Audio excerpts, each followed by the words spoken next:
Yeah, top draw. I think we spoke quite a bit about the last game, that the areas we got wrong, or maybe weren't quite didn't quite hit the mark on. And I think a big part of that was our death bowling. And I thought Josh was exceptional there. His plans were very clear and he executed beautifully. And then Bev, he's a very, very clean ball striker. We know we see him in the nets training very hard, and he hits the ball a long way. So it was cool for him to get himself in, and then cool to see a bit of power at the end there. The way they added the remaining runs after there were 4 for 23. I mean, you must have been impressed with how they paced the rest of the innings. Yeah, we made it hard for ourselves. Sher-e bowled beautifully at the top. But I think you want to test yourselves. If we chase that 1 or 2 down, you don't get to learn too much, and you're not under too much pressure. So it was nice to get the win that way, and see those 2 guys through the middle navigate obviously a pretty tough period. Do you feel that rain break was crucial in the context of the match? Yeah, I think it was. We spoke about it at the toss. Before the rain sort of came, we were going to have a bat first. But then, with a bit of weather, we were like, we'll probably look to bowl just because it is a little bit nigglier. And that's how it played out. So it's always tough when you come off and then you lose 5 overs, because you probably would have gone a little bit harder had you known it had been 15 over game. So that was sort of the reasoning behind what we did at the toss, and lucky for us that that's sort of worked in our favour. Did Sher-e ever be scared at the early on chance, with 3 wickets in his first 2 overs? Say that again. Sher-e spelled 3 wickets in his first 2 overs. Did that give a bit of scare in the dressing room? Well, we know, his class. He's been bowling well all series. He's definitely been the pick of their bowlers. He's been consistent throughout, the five games we've played. I definitely felt when I came out that, it was the back end of his over, and I just thought, I'll absorb these balls and, look to finish out his over and try not to take too many risks. It's always tough when you've only got 3 overs. They used all 3 up front. They were looking to take wickets. But yeah, he's a world-class bowler, and he definitely bowled very well throughout the whole tour. Nick, apart from the results of the 5 completed games in this series, what are the take-homes? What are the takeaway you are taking back home from this tour? Like, you have to try some player in this opponent condition, or you wanted someone to see how he do in this situation, or what are your takeaways from this series entirely to wrap up the whole series? Yeah, I think it's been spoken about a bit. We've had a lot of top players not here, in the IPL or the PSL, so it gave a lot of fringe guys an opportunity. And I think the best part about touring overseas is learning quickly about the different conditions, and I think we did that. Throughout the one-day series. I know we lost the series, but there were some great performances from everyone across the board, and we learnt a lot. And then I think in the T20s, we only played 2 games, but for a large part of that first game, I thought we were well on top, and then Bangladesh did a really, really great job to win that game, and then to finish the series here, I think especially the way we bowled.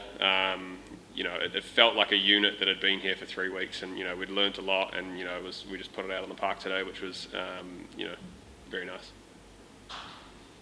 Nick, today was the highest number of crowd among all the matches, and they stayed back even after a halt of 2 hours because of the rain.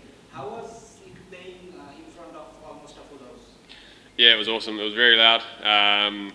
They're very passionate. They love this team, as you can tell by the noise. I thought the rain might have scared them away a little bit, but they all came back when it dried up. But yeah, the people of Bangladesh are amazing. We've loved the time here. They've been very accommodating, and yeah, it was just a great way to finish in front of, like you said, almost a full house. Sorry to spoil their party, but we won the game. But you can tell they just love cricket. So I hope they were entertained. What about Dean Foxtrot and Bill Road also had a good tour? Jadel made a debut here and took a wicket with the first ball as well. Some of these are fringe performers for New Zealand. I mean, going forward they may find it hard with the stars coming back, but what do you reckon about these cricketers? Yeah, it's great. I think it puts a bit of pressure on the guys who are previously in the team. They're there for a reason, but I think it also just builds great depth. There's going to be times when those guys are unavailable again through injury or for whatever reason. And then when the guys who come in and play these types of tours, they've got the confidence that they've done it before. So names like you said, Foxy obviously had a great tour with the bat and with the ball. Will O'Rourke with the one day is obviously coming back from injury. There's some great signs there. And Jaden, every time he's bowled, with the black cap jersey on, he's been, very impressive. So those guys can get on the plane tonight pretty happy. When Tom got injured and then you were handed the captaincy, you said you were surprised by it. My question is, last year I think South Africa went to New Zealand with a, sort of like a made up, in a difficult circumstances. Yep. They had a lot of debutants. You also now have a tour like that. Is this the way forward in international cricket sometimes with all these franchise leagues around? Building the depth, is that something that New Zealand people look at?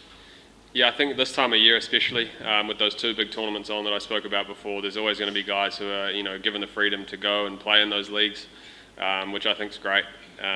Like I said, it just builds depth. Like you said, it was a shame to lose Tom, but it gave me an opportunity to go out there and lead my country, which was, a massive honour. So, it was, like you said, it is a little bit of a niggly situation managing those guys in and out, and but like I said before, it's just great to give younger guys or more inexperienced guys opportunities to play international cricket. You have seen two different bowlers sides, the ODI and T20. Would you say the bowlers were the difference makers across the series? Yeah, obviously two very different bowling attacks. Both with class across the board, and I think it was actually quite difficult because you just get used to one unit, and then after 3 games they ring the changes and there's almost a complete new bowling attack, which it's what you want to experience. You want to experience different players, and I think all the bowlers that they used throughout the series were were class and challenged us in different ways.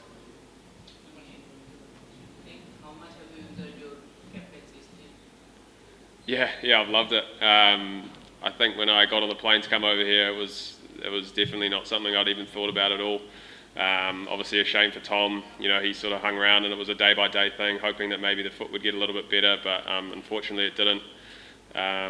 But yeah, to get the chance to lead my country in 2 T20Is was a massive honour. I may never get to do it again, so I'm just trying to soak it up and really enjoyed it. Nick, for the majority of the cricketers who have been part of this tour, their next assignment for representing the Black Caps would be almost very long down the line. So what do you think, what the players can take back from this series, like how they can push the stars who have been playing busy in the IPL or PSL, what they can do to make their place count in the regular squad? Yeah, I think it's just taking opportunities on tours like this, Like you said, the opportunities could be few and far between, but the only thing you can do really is, keep performing domestically, and then when you do get your chance internationally, you've got to take it because those opportunities might be small.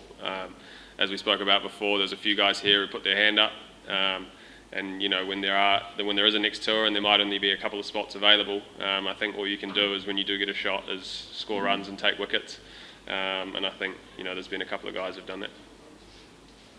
Final ones, time for a couple more. Yes. I just want to know that your fielding catching was really good. Do you think this catching has a big impact on the result?